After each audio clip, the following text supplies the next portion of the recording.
My phone rang and again it was my mother. This was her 5th time calling me and asking about my arrival time. I was returning home by train. It was 6 o'clock in the evening and my train would reach the station at 8 o'clock. My office had given a 1-month holiday and I was returning to my hometown to my mother. But this time my mother was so excited on my arrival. I found this really strange, but I thought that she might have missed me a lot. At 8, I finally departed from the station and went straight to my home. The door opened and behind it was my lovely mother. "Oh, my dear son, finally you are back home," she said with tears in her eyes. I hugged her when I saw her emotional face.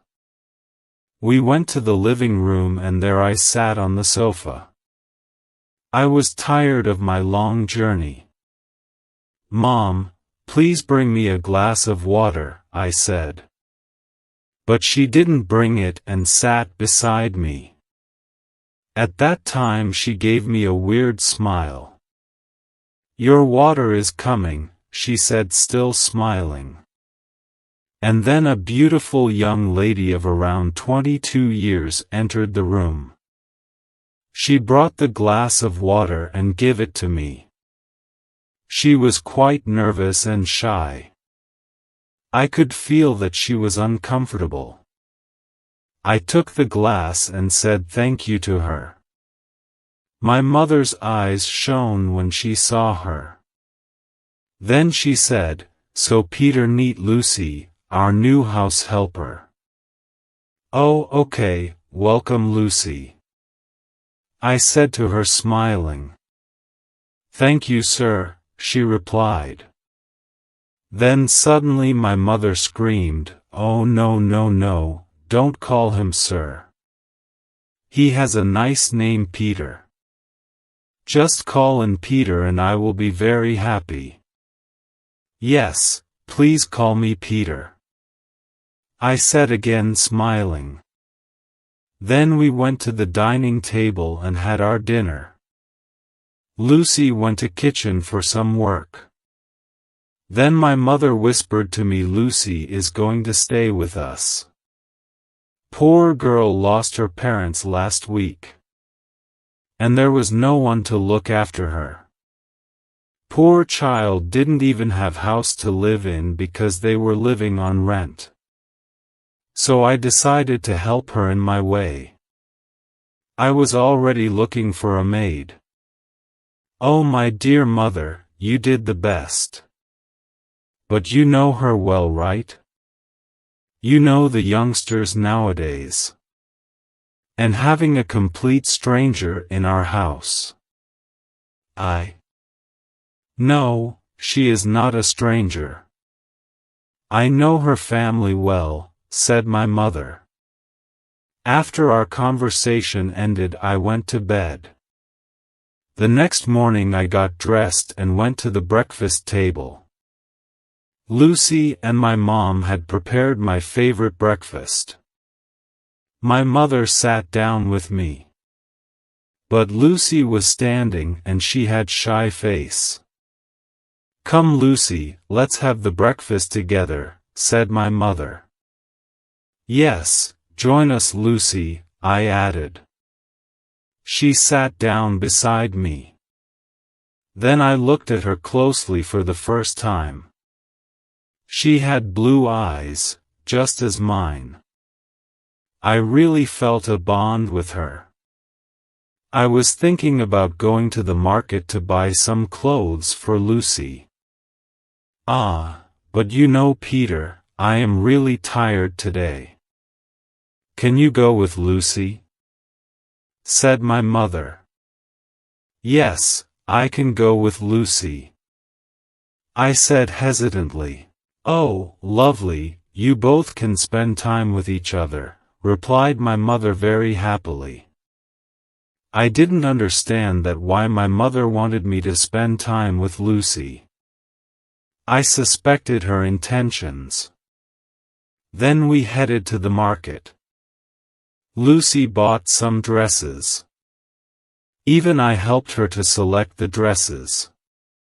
I noticed that we have a lot of similarities.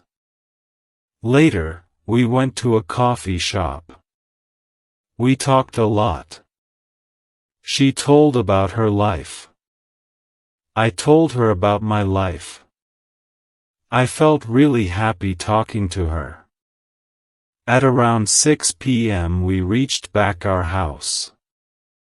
I thought my mother would be angry with us. But instead she was so happy that spent time together. Even she suggested that I should take Lucy to park tomorrow. I was surprised. There was something in my mother's head.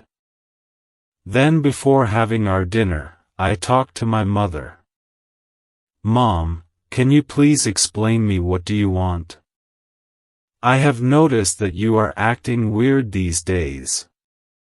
Why do you want me spend time with Lucy? What is going on in your mind? I asked. I know, Peter, what you were thinking. But believe me, I really love Lucy and I don't want to treat her like a maid. I just want her to feel like she is a part of our family, replied my mother. I didn't say anything after this. My mother clearly wanted to make Lucy a part of our family. And that was possible if she became my wife. Lucy prepared my favorite cake to thank me. After having it, we went to the terrace. We had a really special time together. We laughed and talked. Then for a moment my eyes looked straight into her eyes. There was silence. She looked beautiful in the moonlight. I held her hand. Then she smiled at me. What a beautiful night it was. I went to bed but I couldn't sleep. I was just thinking of Lucy. I felt a special bond with her from the very first day. And now I knew that I was in love with Lucy. I needed to tell this to my mom and Lucy. My mother would be very happy because she wanted this. I decided that I would propose Lucy tomorrow night. Early the next morning I went to buy a ring for Lucy. I made some arrangements in the backyard. I decorated it with lights and flowers. My mother didn't know that I was going to propose Lucy. I thought I would tell her later. At night I took Lucy in the backyard. She was so happy to see arrangements I made for her. Then I bent down on my knees, took out the ring and proposed her. She was very happy and had tears in her eyes. Then she screamed yes, yes, yes. Hearing her voice, my mother came into the yard. She saw the ring in my hand and Lucy in front of her. I was just putting the ring into Lucy's finger and my mother shouted, "What is all this? What are doing, Peter?" I laughed and replied, "I am going to marry Lucy, my first love. And this is what you wanted me to do. Believe me, mother, I am the happiest man today." What nonsense! You can't marry her. Are you both out of your senses? My mother shouted and then she fainted. I couldn't understand anything. Lucy and I quickly were totally shocked. I called the doctor immediately. After checkup, the doctor told that my mother had a panic attack. He suggested me that I should not give her any kind of stress. When my mother regained her consciousness, I went into her room. Lucy was very afraid, so she didn't come with me. "Mom, are you feeling good now?" I asked. "Yes, my son," she replied. Then I asked her why she reacted that way. She was the one who wanted me and Lucy to get closer. And now her reaction was very strange. "Look, Peter, I know that I asked you to be with Lucy. But I never wanted you to marry her. And I will never give you permission for that. Forget all your feelings for Lucy," said my mother. "No, not at all. I love Lucy with all my heart. She is my first love. And she too loves me. And you also liked her so much. Then why are you against it?" "Please, Mom, understand me," I said. She didn't reply. She closed her eyes to sleep. Next day when I returned from the market, I saw some guests in the house. A young pretty woman and an aged lady were sitting with my mother. I greeted them and sat beside my mother. Then my mother said to me, "Look, this is my friend's daughter, Alex. Isn't she beautiful? I have selected her as my daughter-in-law." "What?" I shouted. "No. This can't happen." Then I turned towards those ladies and asked them to leave the house immediately. My mother was very angry at me for disrespecting the guests. "How can you even think of marrying me with someone else?"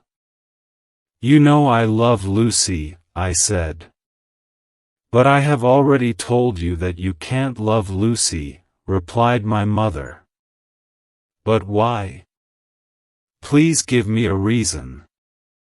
Can't you see the pain in my eyes?" I said, "I cannot give you a reason now." "It's not possible," my mother replied. "You have to give me a reason or I will take Lucy and get married without you," I said angrily. My mother started to cry. Then she said, "Peter, my son, I love you so much. I cannot lose you. I don't want you to hate me. If you want to know the reason, then wait for my death." I was so angry at that time that I said something very terrible. "Then die, Mom." I still regret saying that to my mother. After that day, I stopped talking to my mother. She was getting weaker day by day. She was always sick. Months passed by, and my mom married Lucy to someone else. I tried to stop the wedding. But after seeing the condition of my mother, Lucy just wanted to leave the house. So she got married. My mother used to cry every day. The doctor said that she had few days left. One day, I was returning to home. I saw few people outside my house. I was afraid. One man came forward and told me that my mother was dead. I rushed inside the house to see my mother. I felt as if I lost everything. It was the worst day of my life. One day after my mother's death, I went into her room. I found a letter. It was written by my mother. I started to read it. "Peter, I know you hate me. But I couldn't tell you the truth, because if you knew the truth you would hate me more. I didn't hate Lucy. In fact, I loved her. She was like my daughter. And I wanted you to treat her like a sister, not a lover. But it's time for you to know the truth. But I request you not to hate me after reading this letter. I was against your marriage with Lucy, because she is your real sister. You have a blood relation with her. I had adopted you from a very poor family. I am not your real mother. But believe me, I have loved you like my own baby. When Lucy's parents died, I decided to take Lucy with us. But it was a wrong decision. Whatever happened is my fault. I am sorry, my son. Please forgive your mother. Don't hate me. Because I will continue to love you even if I die. When I read this letter, I couldn't believe it. What do I do? What is my mistake? What's my mother's mistake? I couldn't think anything. Now I have no mother, no sister, and no lover. What should I do? Can anyone tell me?